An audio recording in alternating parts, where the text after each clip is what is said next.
Now, before I begin my prepared comments tonight, I have a sad duty to note the passing this Saturday of a respected State Department colleague and a dear friend of many of ours, Philo Dibble, who was our Deputy Assistant Secretary of State for Iran.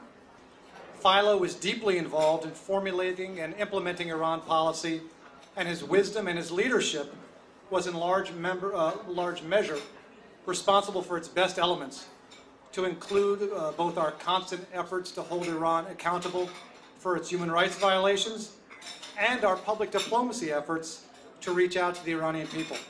And I hope the remarks I've prepared for you tonight will do honor to his memory and to his vision. I thought that speaking in English would be like we say in English, like playing tennis with the net down, or as we say in Persian, mesle ab khordan ast.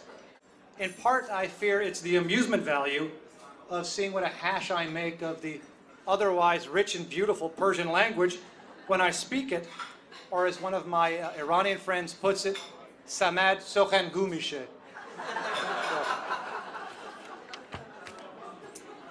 In any case, when deciding whether to speak to you tonight in Persian or in English, I thought I could do what many of you do every day, which is speak in this shotor gov palang language of Finglisi, half Persian, half English, where I would be uttering such sentences as Emshab mikhom give a speechy bokonam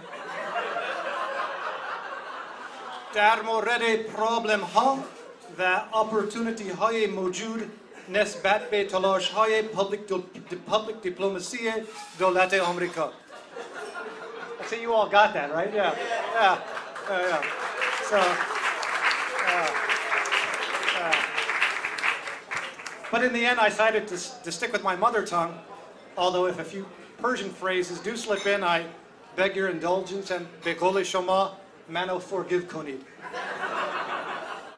What I'd like to talk a little about tonight is our attempts to reach out to the Iranian people, why we're making these efforts, and finally how the Iranian American community can help. First of all, I think it is indisputable that the United States government is making a concerted and sustained effort to communicate directly with the Iranian people. Now, admittedly, this is not a concept or an effort that this administration has pioneered, as previous administrations have also sought to reach out to the Iranian people. But I think we've increased the scope and tempo of these efforts, and I'd like to give you a few examples. The highest level U.S. government officials often make announcements directly to the Iranian people. Ever since he's been president, President Obama has delivered a Persian New Year, Nowruz, speech to the Iranian people. As he himself said in his most recent speech, each year of my presidency, I have marked this holiday by speaking directly to the people of Iran. You, the young people of Iran, carry within you both the ancient greatness of Persian civilization and the power to forge a country that is responsive to your aspirations. Your talent, your hopes, and your choices will shape the future of Iran and help light the world. And though times may seem dark, I want you to know that I am with you.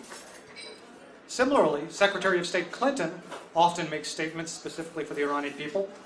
When she recently changed the visa regulations, allowing many Iranians to get 2-year multiple entry visas, she filmed a message announcing these important changes, in which she said, "We want more dialogue and more exchange with those of you who are shaping Iran's future." As she said in announcing these changes, I've heard from many Iranian students and Iranian Americans that you wanted this change. So I want you to know that we are listening to your concerns.